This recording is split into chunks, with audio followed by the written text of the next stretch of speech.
오늘 함께 살펴볼 말씀은 로마서 1장 1절에서 2절 말씀인데요. 부르심에 응답하고 사십니까? 라고 하는 제목으로 같이 말씀을 나누려고 합니다. 두 절 말씀이기 때문에 우리 한 목소리로 같이 한번 같이 읽어보도록 하겠습니다. 같이 읽겠습니다. 예수 그리스도의 종 바울은 사도로 부르심을 받아 하나님의 복음을 위하여 택정함을 입었으니 이 복음은 하나님이 선지자를 통하여 그의 아들에 관하여 성경에 미리 약속하신 것이라. 아멘. 오늘 본문 1절을 보게 되어지면 바울은 로마 교회 편지를 쓰면서 자신을 종이라고 소개합니다. 종. 이 당시 종, 노예라고 하는 것은 노예라는 이 신분을 가진 사람은 주인의 시중을 들고 섬기는 사람이에요. 섬기는 사람. 로마에는 종, 노예, 이 슬레브가 정말 많았습니다. 로마 사람들은 이 노예가 어떤 일을 하는지, 또한 어떤 취급을 받고 있는지, 어떤 삶을 살고 있는지 너무나 잘 알고 있었어요. 그래서 그 누구도 종이 되고 싶지 않습니다. 종으로 살고 싶지 않아요. 그 삶이 얼마나 비참한지를 알기 때문에, 그 삶이 얼마나 괴로운 삶인지를 알기 때문에 종이 되고 싶지 않다는 것입니다. 오늘날 우리가 사는 이 사회는 겸손이 미덕이죠. 미덕. 자신을 낮추는 것이 흠이 아니에요. 하지만 이 로마 시대의 겸손은 미덕이 아닙니다. 오히려 큰 불명예예요. 그 시대의 미덕은요, 자신을 높이고 뽐내고 자랑하는 것이에요. 내게 있는 힘과 내게 있는 지위와 내가 가지고 있는 그 권력들, 이 모든 것들을 어떻게 보면 자랑하는 것이에요. 내세우는 것이에요. 그것이 그 당시 미덕이라는 것입니다. 그런데 상대방을 높이고 자신을 낮추어 겸손을 취하는 부류는요, 노예밖에 없어요. 노예는 항상 자신은 낮추고요, 상대방은 높아야 되는 것이에요. 그것이 그들의 일상이었어요. 일상. 그래서 이 당시 상대방에게 당신 제발 겸손 좀 해. 겸손하십시오. 다른 사람 좀 섬기십시오. 그러면 당신이 뭔데 나보고 겸손하라고 그래? 내가 당신 노예인 줄 알아? 왜 나를 노예 취급해? 라고 하면서 싸움이 일어나요. 어느 누구도 노예가 아닌 이상 겸손하라고 말하지 않아요. 여러분, 종에게 이 노예에게는 대표적으로 세 가지가 없다고 말씀드렸어요. 첫 번째는 인격이 없습니다. 인격. 보호받고 지켜져야 될 인권이 없어요. 존중의 대상이 아닙니다. 사람들로부터 무시당하고 업신여김당하고 하대당하는 것이 여러분 기본이에요. 기본. 그것에 대해서 기분 나빠해서도 안 된다는 것입니다. 두 번째, 종들에게는 의지가 없어요. 주인이 시키는 대로, 종은 주인이 시키는 대로 움직여야 돼요. 주인의 의지가 곧 종의 의지입니다. 내가 하기 싫다고 해서 일을 안 할 수 없는 것입니다. 그렇다고 내가 하고 싶다고 해서 또 할 수 있는 것도 아니에요.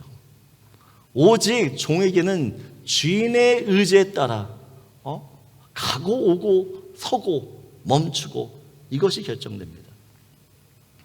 또한 종들에게는 소유가 없다라고 해요. 소유. 종에게 있는 모든 것은 다 주인의 것이에요. 지금 내가 옷을 입고 있다고 해서, 또 내한테 돈이 있다고 해서, 또 나한테 무엇이 있다고 해서 그것이 내 것이 아니에요. 내가 가지고 있다고 해서 그것이 내 것이 아니라는 것입니다. 사도 바울은 이런 로마 문화를 너무나 잘 알고 있었습니다. 이런 로마 문화를 잘 알고 있는 사도 바울이 지금 로마에 있는 교인들에게 이야기하고 있어요. 너희는 나를 누구라 생각하니? 너희는 나를 대사도라고 생각하지? 아니야. 나는 종이야. 나는 노예야. 나는 그리스도의 종이라고 이야기합니다. 바울이 썼던 13개의 서신서를 보면 한결같이 빠지지 않는 내용들이 겸손입니다. 겸손. 섬김이에요. 겸손하라, 섬기라, 낮아져라. 여러분, 이 말 앞에는 무엇이 빠져있냐라고 하면 이것을 꼭 붙여야 돼요. 노예처럼 겸손하라. 노예처럼 낮아져라. 노예처럼 일해라. 노예처럼 인내하라. 노예처럼 봉사라는 것이에요. 여러분, 우리가 알고 있는 이 사도 바울, 이 사도 바울이라는 사람은 절대 노예 취급을 받을 사람이 아니에요. 세상적으로 봐도요, 어마어마한 스펙을 가지고 있는 사람이었어요. 영적으로도요, 범접할 수 없는 능력의 사람입니다. 그러면 손만 대면 병든 자가 나아요. 무슨 말만 하면 귀신이 나가요.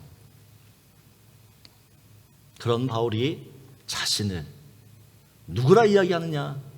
노예라고 이야기합니다. 나는 종이라고 이야기하는 것입니다.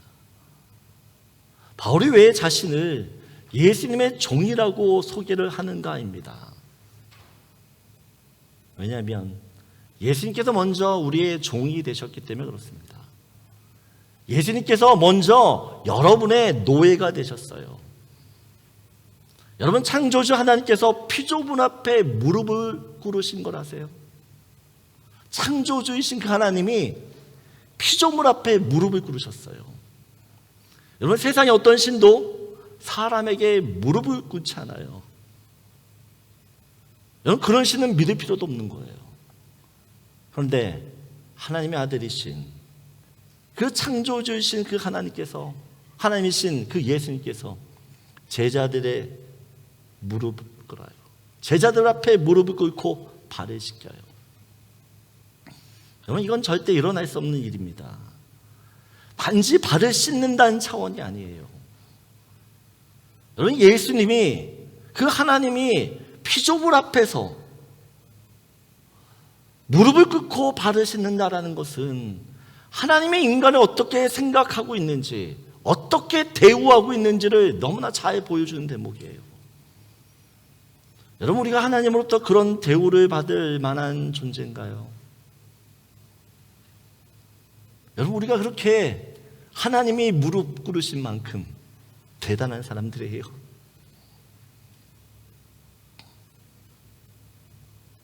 여러분, 나 같은 죄인이 없다는 것입니다.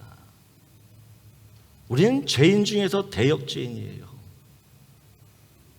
그런데 그 예수님께서 우리를 위하여 노예되시기를 자청하셨어요. 빌립보서 2장 5절에서 8절 말씀을 보게 되어지면 우리가 너무나 잘 아는 말씀이지만 이 말씀이 사실 우리한테 피부로 와닿지 않을 때가 많아요. 근데 다시 한번 읽어보기 원합니다. 같이 읽겠습니다.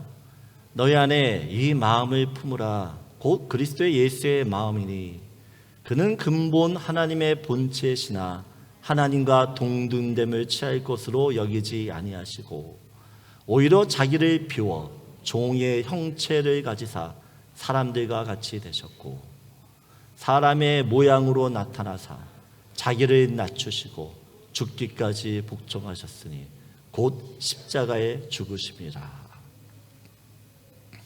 여러분, 예수님이 왜 종이 되셨냐는 것입니다. 하나님이신 그 예수님이 왜 종이 되어야만 하셨는가? 왜 죽기까지 위하여 복종하셔야만 했냐는 것이에요. 저와 여러분을 사랑하시고 또한 저와 여러분을 구원하시기 위해서예요. 바울은 하나님이신 예수님이 종이 되었다는 이 사실을 너무나 잘 알고 있었어요. 이것이 어떤 의미인지를 너무나 잘 깨닫고 있었어요. 그래서 바울은 생각하는 것입니다. 하나님이 종이 되셨는데 내가 왜 종이 못 돼? 하나님의 종이 되셨는데 왜 나는 종이 못 되냐는 것이에요. 하나님의 종 되는 게 이상한 거지 내가 사람의 종 되는 게 이상한 일이 아니라는 것입니다. 여러분, 만일 바울 사도가 우리 교회에 있었다면 바울 사도는 어떤 일을 할까요? 바울 사도가 지금 우리 교회에 한 멤버로 교회를 다니고 있다 그러면 사도 바울은 어떻게 교회를 섬길까요? 대접받는 자리에 있을까요? 높은 자리에 가만히 앉아 있을까요?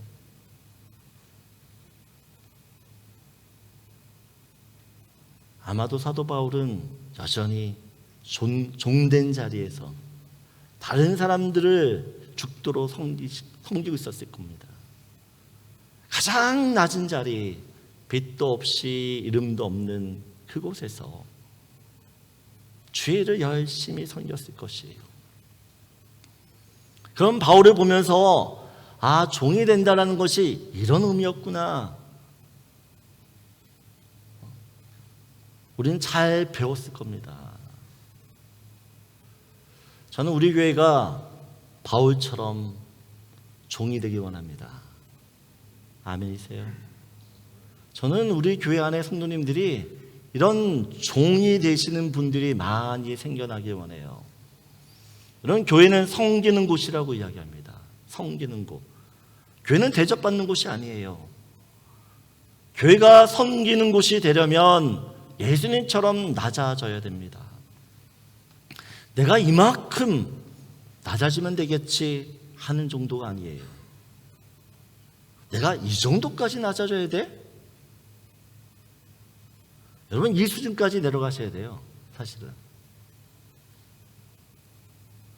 여러분 생각할 때 내가 이 정도까지 내려가야 돼? 여러분, 그 수준까지 내려가셔야 돼요. 오늘 우리가 재직 헌신 예배 드린 날입니다. 주님께서 우리에게 주신 이 직분, 이것을 잘 감당하기 위해서는 내가 종이 되어야 됩니다. 나라는 존재를 철저히 부인하셔야 돼요. 때로는 내 인격이 무시당할 수 있습니다. 나의 의지와는 전혀 상관없이 봉사해야 할 때가 있어요. 그러면서 나의 모든 것이 다 주님께 드려야 할 때가 있다라는 것이에요. 그때 내가 왜 그렇게 해야 돼? 모르신다면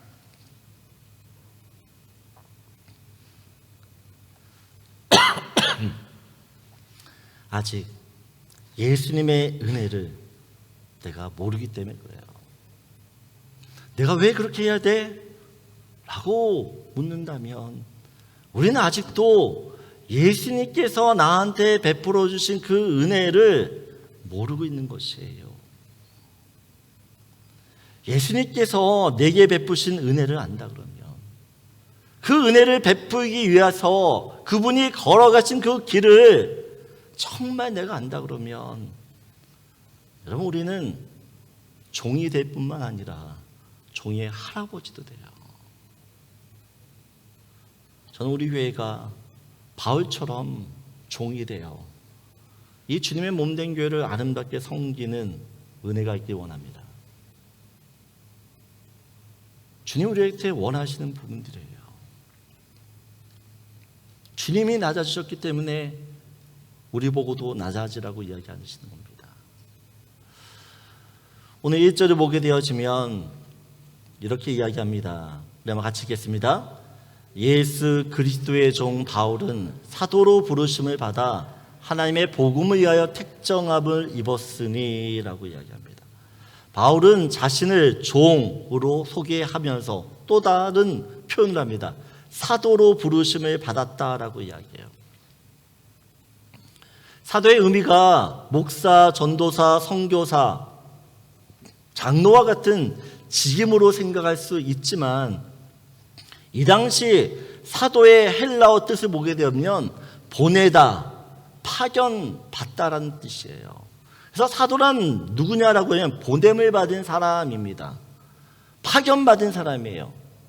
사도가 누구냐 물어보면 나는 보냄받은 사람입니다 라고 하는 뜻이에요.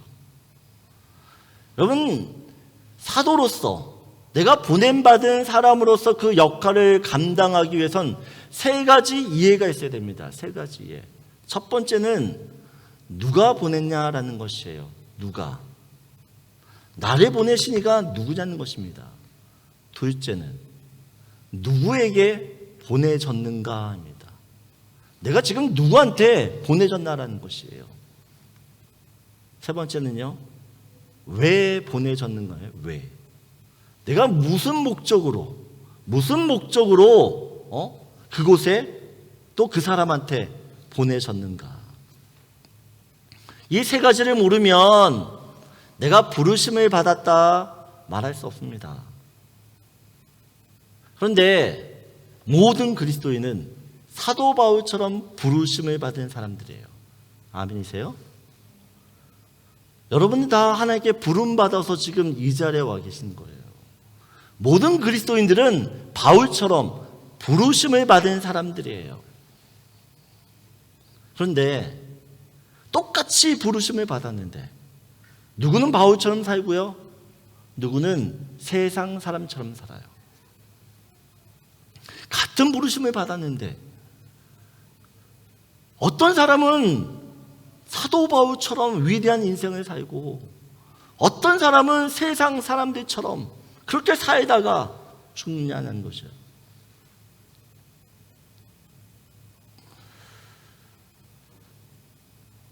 같은 부르심을 받아도요, 내가 부르신 목적이, 나를 부르신 그 이유를 모르면 그냥 세상 사람처럼 살게 된다는 것입니다. 하나님께서 우리를 이 세상에 보내셨습니다. 아멘이세요? 하나님께서 우리를 이 세상에 보내셨어요. 그러면 나를 보내신 하나님은 어떤 분이시죠? 여러분을 보내신 하나님은 어떤 분이시냐는 것이에요. 나를 보내신 하나님을 내가 어떻게 믿느냐에 따라서 나의 삶의 모습이 달라져요. 마태복음 28장 18절을 보게 되어지면 예수님께서 하늘 부활하시고 승천하시면서 하늘에 오르시면서 제자들에게 말씀하세요. 뭐라고요? 하늘과 땅의 모든 권세를 내게 주셨으니, 하나님은 어떤 분이시냐라고 할 때 하늘과 땅의 모든 권세를 가지고 있는 분이세요. 이 모든 권세들을요 또한 우리한테 주셨다라고 이야기해요. 이 권세를 우리한테 주시면서 주님이 또 부탁하세요. 요한복음 14장 12절을 보게 되어지면 같이 읽겠습니다. 나의 계명을 지키는 자라야 나를 사랑하는 자니 나를 사랑하는 자는 내 아버지께 사랑을 받을 것이요. 네, 이 11절 아니고 12절인데 12절에 이렇게 이야기합니다. 내가 진실로 진실로 너에게 이르노니 나를 믿는 자는 내가 하는 일을 그도 할 것이요 또한 그보다 큰 일도 하리니 이는 내가 아버지께 감이라. 주님이 무슨 말씀을 하시냐? 나를 믿는 자는 내가 하는 모든 일을 그도 할 것이래요. 또한 어떻게 해요? 그보다 더 큰 일도 하신다고 이야기하십니다. 여러분, 이 바울 사도는요, 복음을 전하면서 정말 죽을 고비를 어마어마하게 지냅니다. 너무 많은 고생을 해요. 고린도후서 1장 8절을 보게 되어지면 사도 바울이 정말 자신이 얼마나 힘들게 이 복음을 전하면서 살았는지를 이야기합니다. 한번 8절 읽겠습니다. 형제들아, 우리가 아시아에서 당한 환난을 너희가 모르기를 원하지 아니하노니 힘의 격도로 심한 고난을 당하여 살 소망까지 끊어지고라고 이야기해요. 환난이 얼마나 심했는지, 힘의 격도로. 그래서 이 고난 때문에, 환난 때문에 살 소망이 끊어졌대요. 쉽게 얘기하면 죽기 직전이라는 겁니다.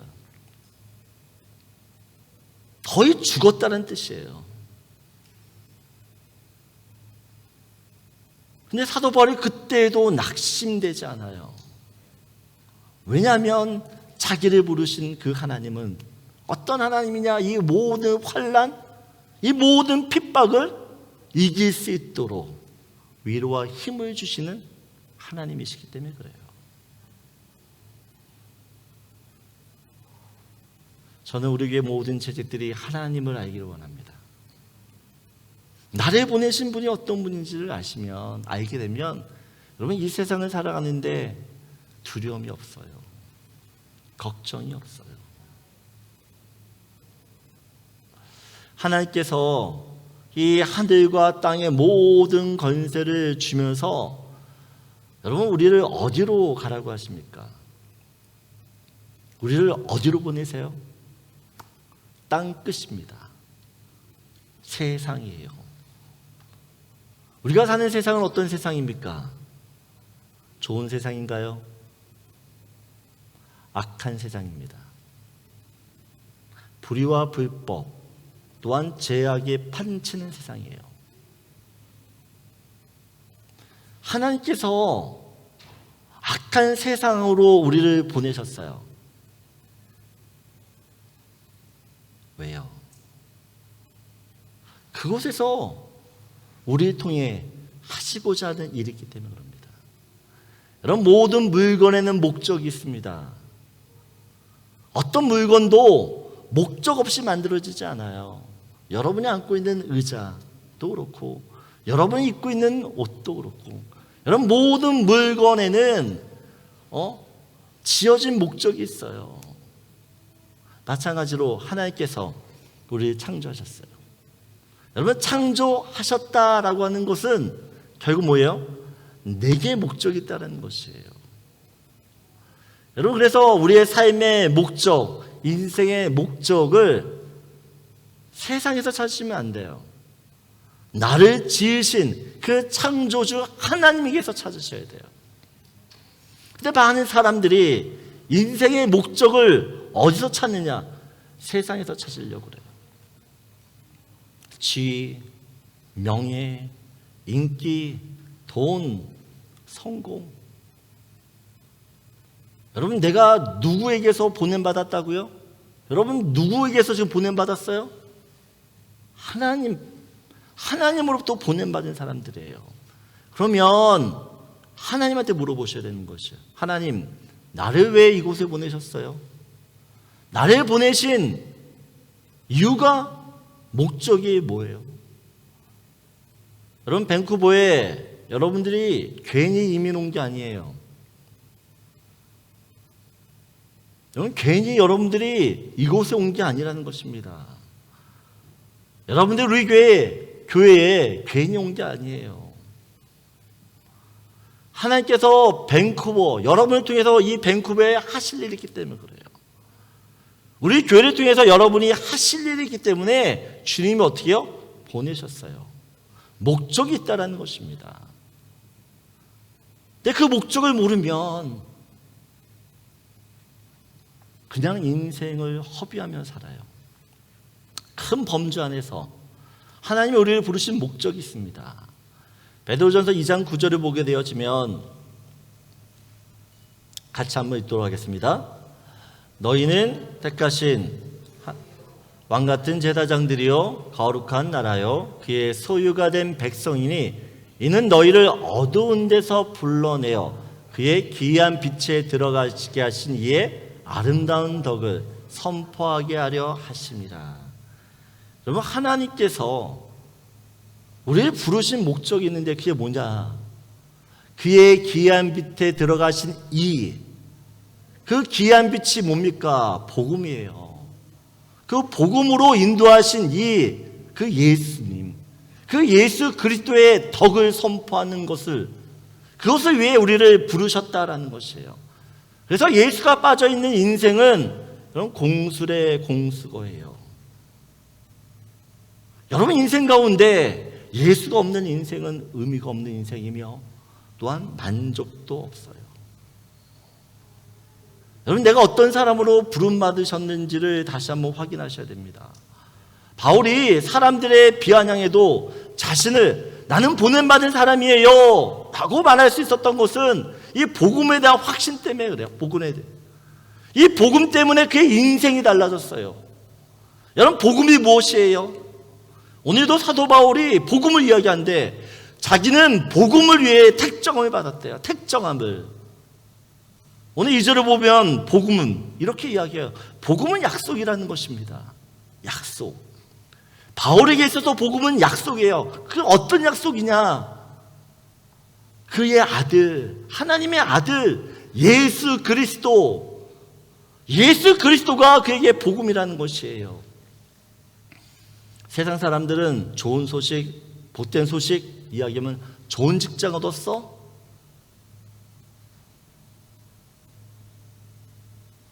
건강해? 행복한 가정? 그걸 이야기합니다. 그러나 복음은요, 예수 그리스도예요. 예수 그리스도가 여러분에게 좋은 소식이 되어야 됩니다. 가장 좋은 소식이 되어야 돼요. 가장 행복한 소식이 되어야 돼요. 다른 데서 절대 행복 찾으시면 안 돼요. 그래서 사도 바울은 이 복음을 위해 사는 것입니다.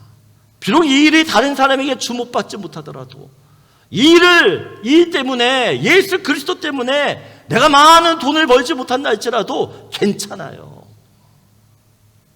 예수님이 나를 이 땅에 보내시고 생명을 주신 그 목적이 예수께 있다 그러면, 그 예수를 위해 내가 지금 살고 있다 그러면 여러분, 그 사람은 형통한 인생이에요. 그 인생은 성공한 인생이에요.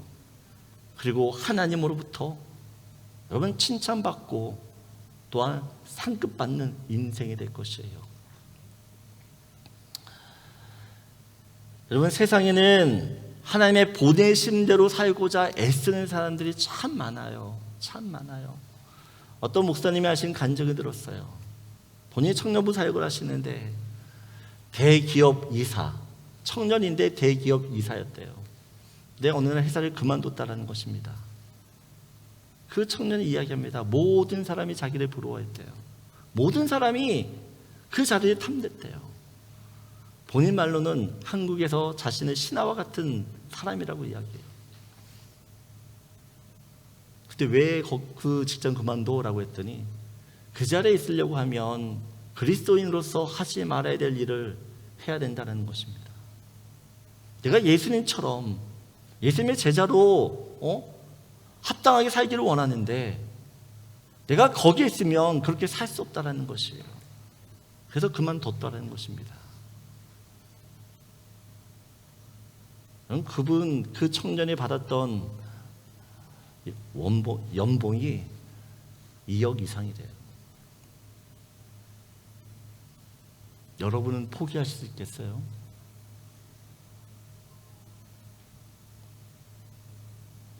무엇을 가치를 두고 사냐에 따라서, 내가 누구의 보내심을 받느냐에 따라서 그 인생이 달라져요. 여러분, 엘리야 시대에도 바알 선지자에게 무릎 꿇지 않은 사람이 7,000명 있었다고 그래요. 7,000명.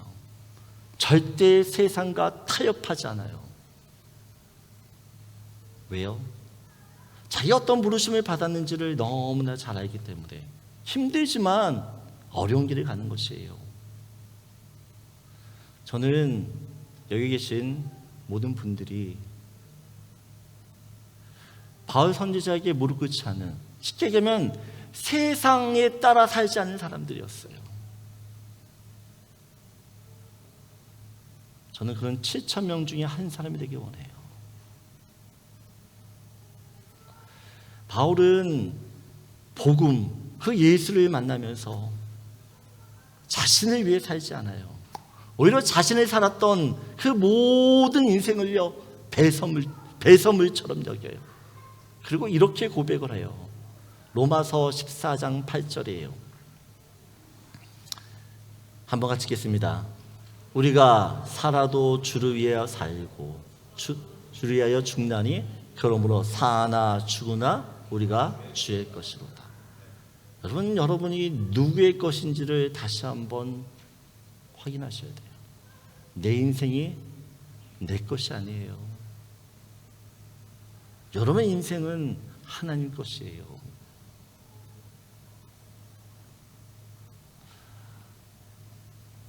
여러분은 무엇을 위해 사십니까?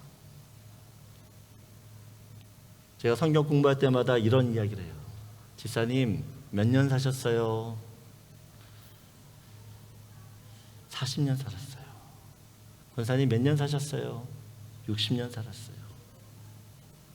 그 40년, 50년 되는 그 인생이 빨라요, 느려요?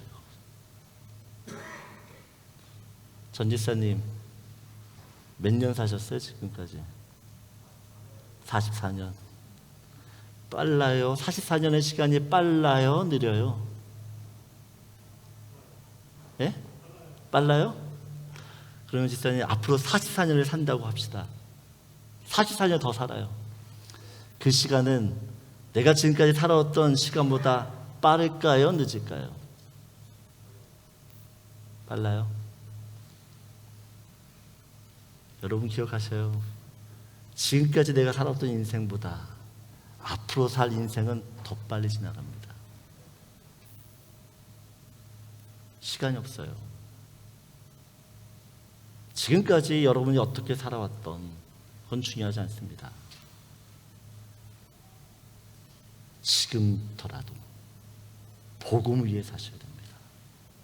예수를 위해 사셔야 됩니다.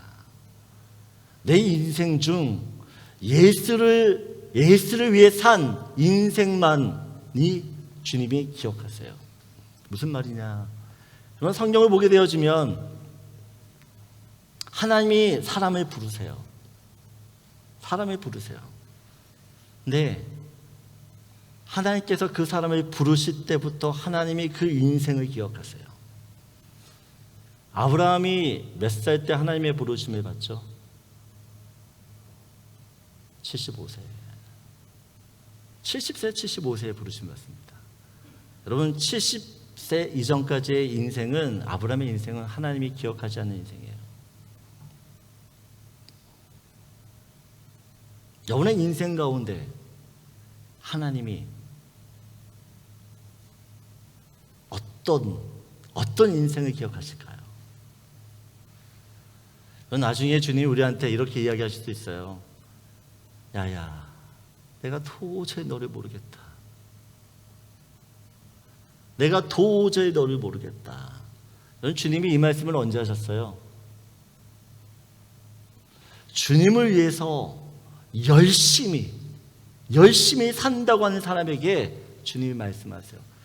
내가 정말 너를 모르겠는데, 그렇다면 우리는 주님으로부터 어떤 이야기를 듣게 될까요?